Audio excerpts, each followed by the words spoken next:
What's up guys, this is Jeff and today I want to show you how to assemble this bike. If you haven't already watched the bike review, you can find it through the card at the top of this video or the link provided in the description section below. I hope this video will help you during the assembly process.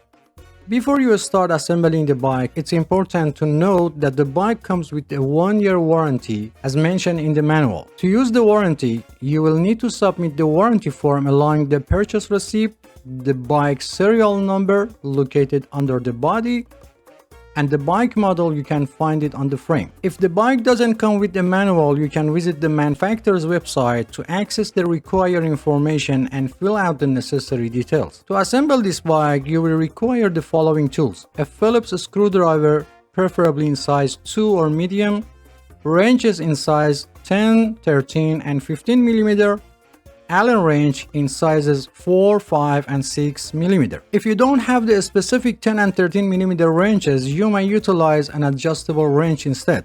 However, it's required to have a 15 mm open-end wrench available. I generally recommended utilizing a 3-way Allen wrench with sizes 4, 5, and 6 mm. These sizes are more commonly employed and can endure significant pressure during assembly. If you need to purchase these tools, I've included a link in the description section below where you can find them at the lowest available price. These bikes are manufactured in China and their measurement system is based on the metric system. However, you can also use inch wrenches if needed. The wrenches may feel slightly loose in some instances, but they are still capable of tightening the screws and nuts. These are the size of inch wrenches that you can use. Some parts of this video are common to all bikes, and in order to be able to give you a complete explanation, I've used several bikes. So don't be surprised if you see different bikes in some part of video. Okay, let's start. First, check the box completely to make sure there is no any damage. If the box appears to be damaged when opening it, make sure the bike parts are not damaged in the damaged area of the box. Avoid tearing the box completely when removing the bike. Why? The reason for keeping the box is that the bike may have been damaged during shipping and you plan to return it to the store and you will need the box for return process. Before returning the product, you can contact manufacturer customer service and ask them to send you a damaged part free of charge. Each store considers a return time policy for itself. For example, eBay or Amazon, you have 30 days to return the product. Make sure they get the part to you before this date, otherwise return the product. To open the box, use a 1/2 inch deep cutter or knife and start by cutting the top and side of the box. Even you cut through the middle of the top, as long as your cutter blade dip stays within 1/2 inch, it won't affect the bike.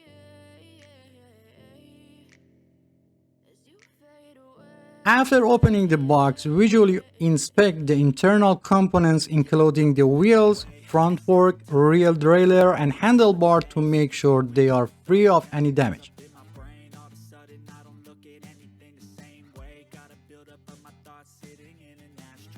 After making sure that the bike components are intact, you can take the bike out of the box and still avoid tearing the box.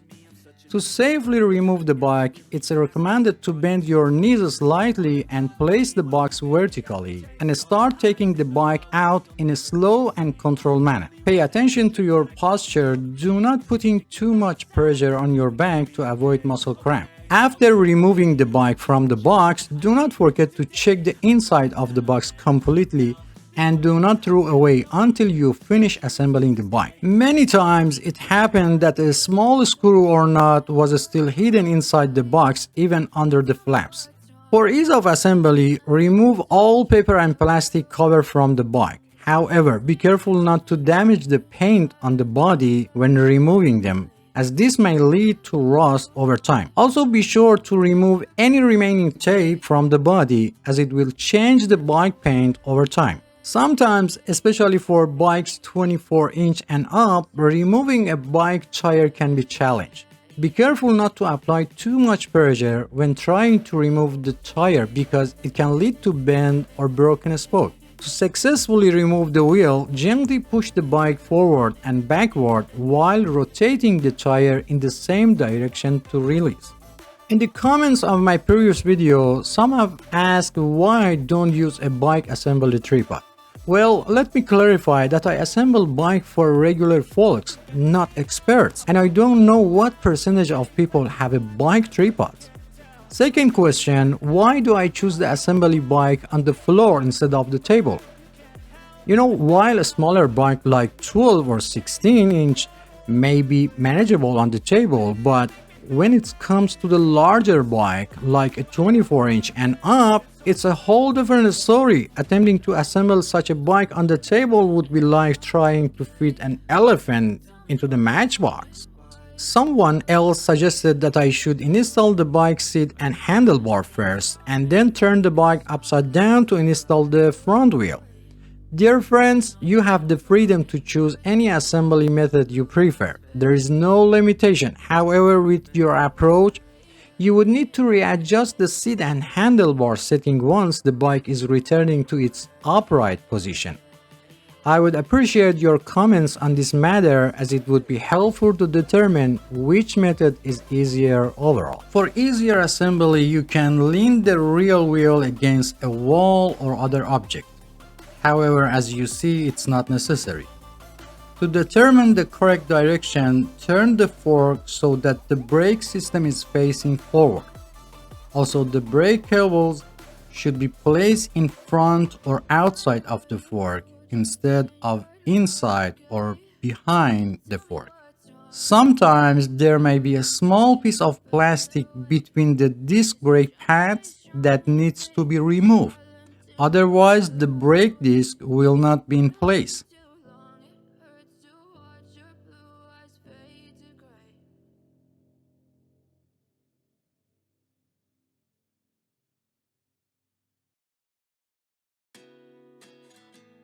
Remove the head nut and wheel retainer from both sides of the axle.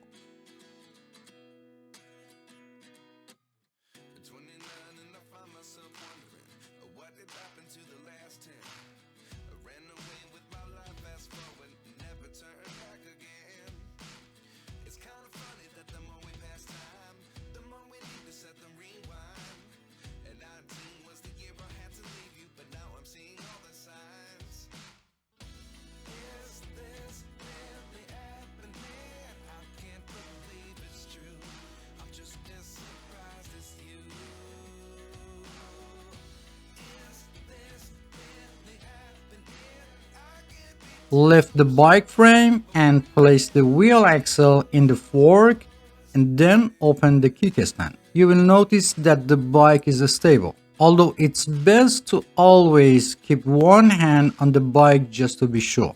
If the rim is warped or bent, I made a video on how to fix it and I've put the link in the description section below. There is a hole at the end of the fork. Insert the wheel retainer into the hole and tighten the head nut by hand. In only a few limit models, only washers are used for the wheel retainers. Repeat the same process on the other side.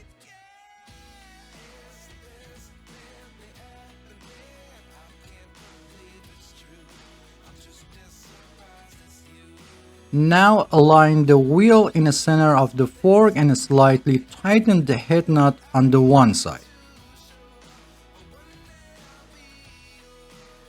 Tighten the nut slightly on the other side and finally tighten the head nut on each side completely. And don't forget to check the alignment of the wheel during the process. If the fork was bent and you couldn't put the tire in the fork, I made a video and I've put the link in the description section below how to fix it.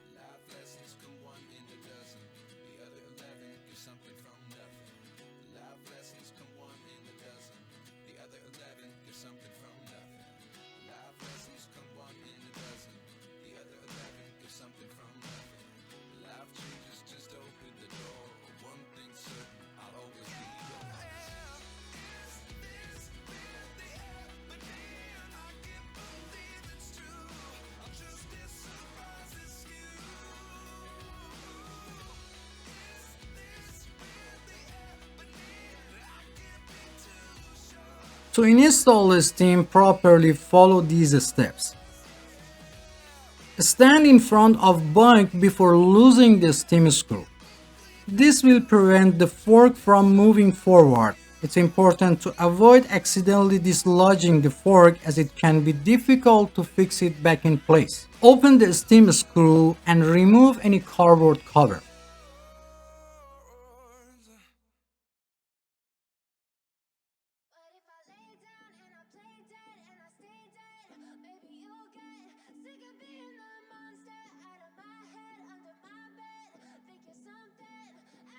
Place the stem on the fork rod.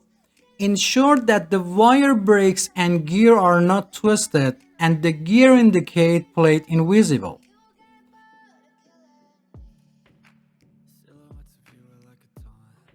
Tighten the screw until you feel it's securely in place. Not too much because the two cider screws or binder screws are responsible for maintaining the stem's position. Adjusting gearboxes and understanding gear shifting condition is a comprehensive topic. I've included a link to further information in the description section below. Align the handlebar with the fork and tighten the two screws crosswise that hold the stem.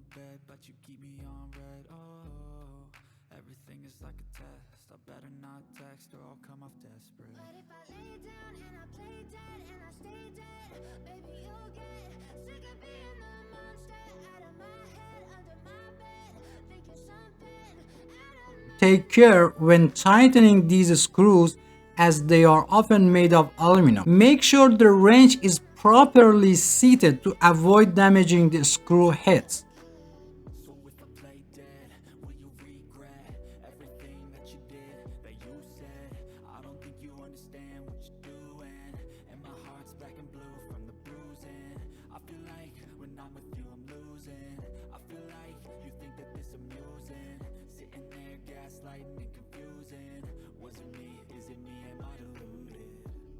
If needed, loosen the screws the front of the stem that hold the handlebar to adjust handlebar. When adjusting the handlebar, ensure that the angle of the handlebar and the brake lever position horizontally or at approximately 20 degrees to down. Additionally, make sure to check the center of the handlebar alignment before tightening the screws cross. On 99% of bikes, the brake lever adjustment screw is often found next to the brake handle. You might wonder about purpose. Sometimes people with a smaller hand, especially children, find it difficult to reach and hold the brake handle properly. In such case, you can adjust the screw to reduce the distance between the brake handle and the handlebar grip. If necessary, start by loosening the anchor nut that holds the brake's wire. Then, tighten the screw on the brake handle.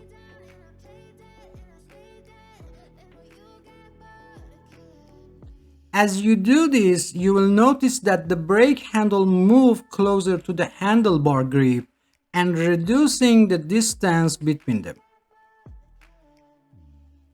It's important to note that this adjustment doesn't affect the overall performance of the brake system, and you can always revert it back to its original state if desired. If the reflector is loose, align it horizontally and tighten it with the Phillips screwdriver.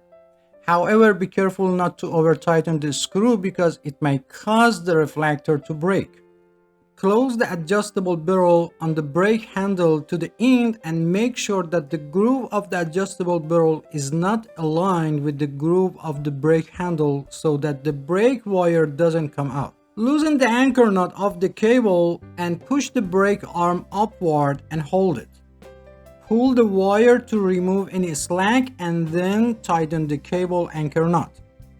At the end, put the remaining part of the brake wire to the outside of the rim so that it doesn't make noise when it hits the wheel during movement.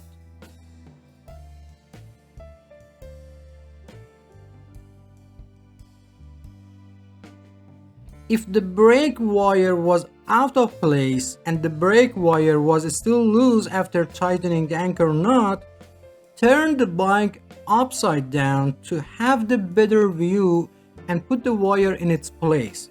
Adjust the brake and tighten the knot. Generally, after installing the front wheel, you may hear a slight noise from the movement of this, which is usually normal. However, if you prefer, you can make some adjustment. Start by loosening the two screws that hold the brake system in place.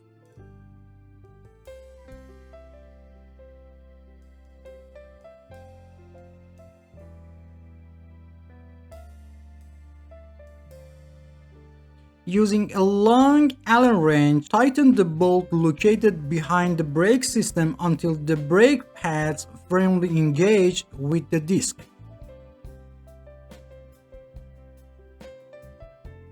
Press and hold the brake lever, and while doing so, tighten the two screws that hold the brake system.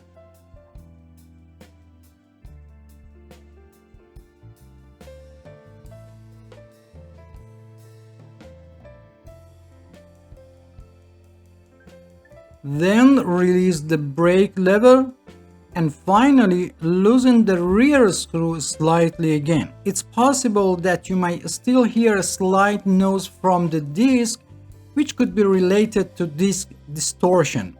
And you can follow the same process for adjusting the rear brake.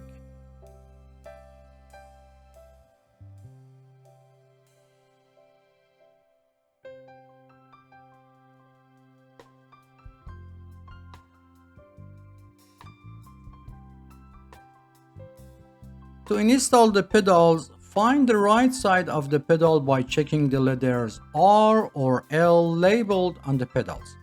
If there is no label, look for engraved letters on the bottom of the metal part. If the chain has came off the sun wheel or sprocket, reinstall it by placing it on the sprocket with your thumb and turning the pedal once.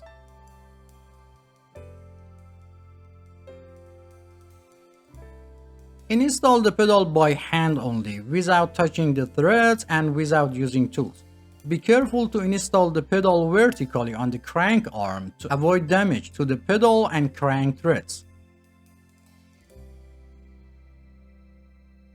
For the left side, turn it counterclockwise, or easy way, turn it toward the front of the bike.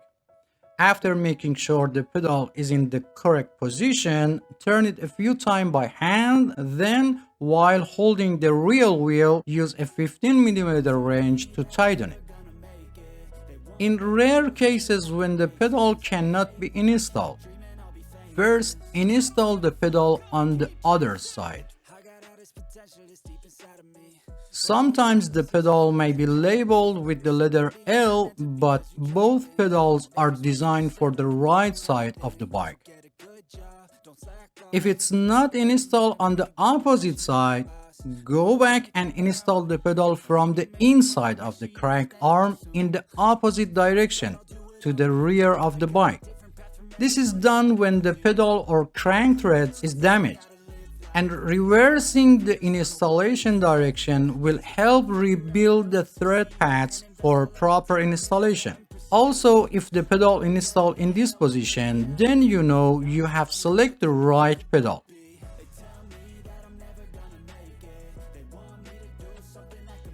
After installing the pedal for one side, repeat the same process for opposite side and make sure that the direction of rotation of the pedal is clockwise or toward the front of the bike. It doesn't matter if it's right or left, always install them toward the front of the bike. If your wrench gets stuck after tightening the pedal, to remove, push the wrench toward the outside of the crank arm and release it at the same time.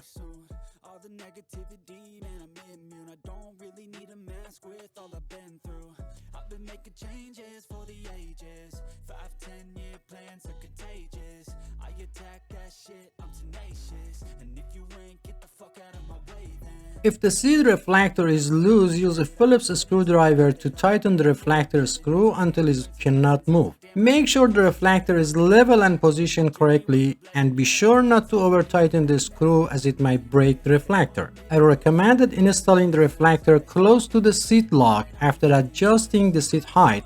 Note that I'm mounting the reflector close to the seat for minimal height. Open the quick release seat post lever and place the seat post in the desired position.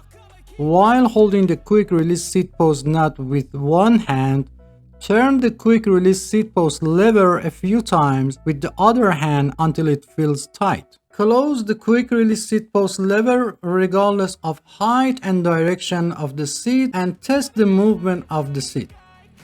If the seat still moves, open the quick release seat post lever. While holding the quick nut, rotate the lever one full turn and test again.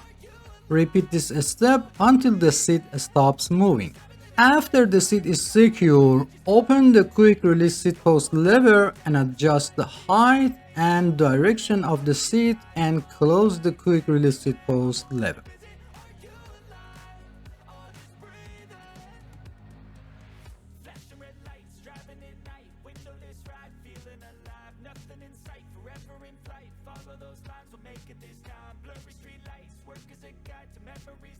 If the seat continues to move after locking, you may need to tighten the seat clamp nuts. Also, if the seat angle needs to be adjusted, loosen the seat clamp nuts a little, change the seat angle, and tighten the nuts again. The height of the seat can be adjusted according to the two age group of people under 18 years old and people over 18 years old.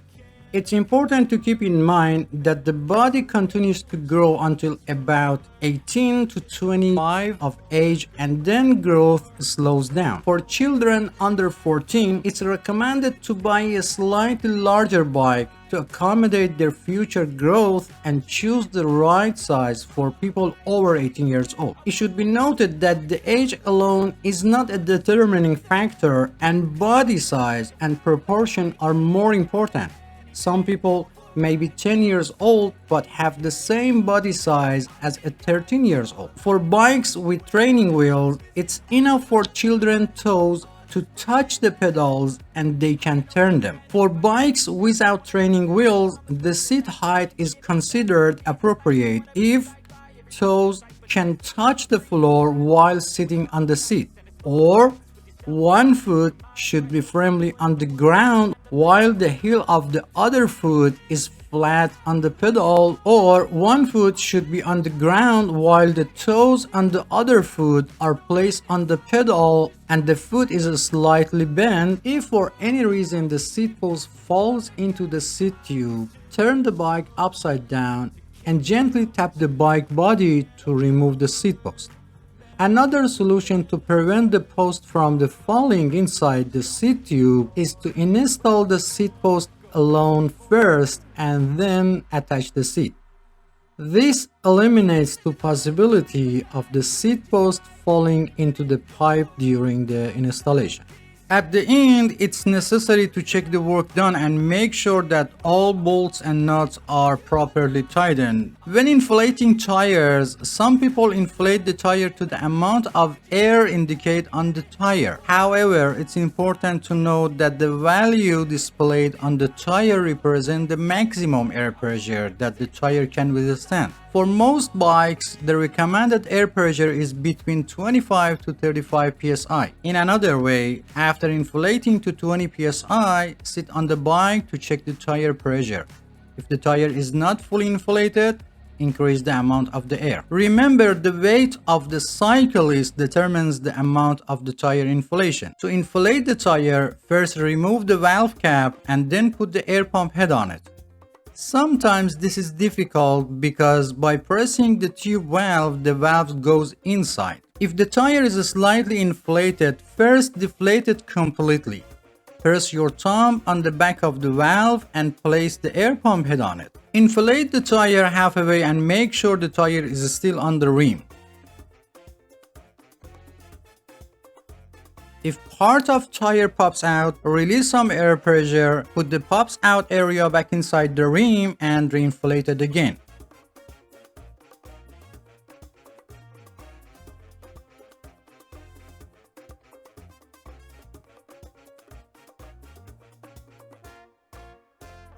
Over 90% of bike tubes have a Schrader valve, while the rest have the Presta valve. For Presta valve, you either need an air pump that supports this type of valve, or you need a converter to conversion Presta valve to Schrader valves. To inflate the Presta model, first tighten the nut holding the valve on the rim, then remove the valve cap and open the nut above the valve all the way.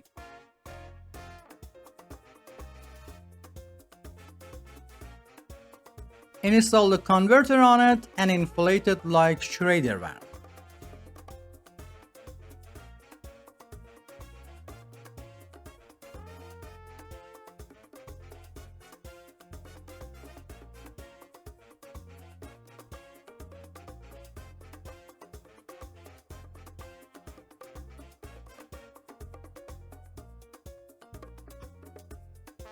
After inflating, first remove the air pump head, then remove the converter and close the nut above the valve again.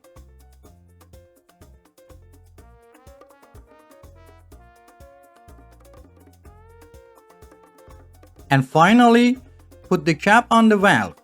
If the nut holding the valve on the rim is loose, tighten it again.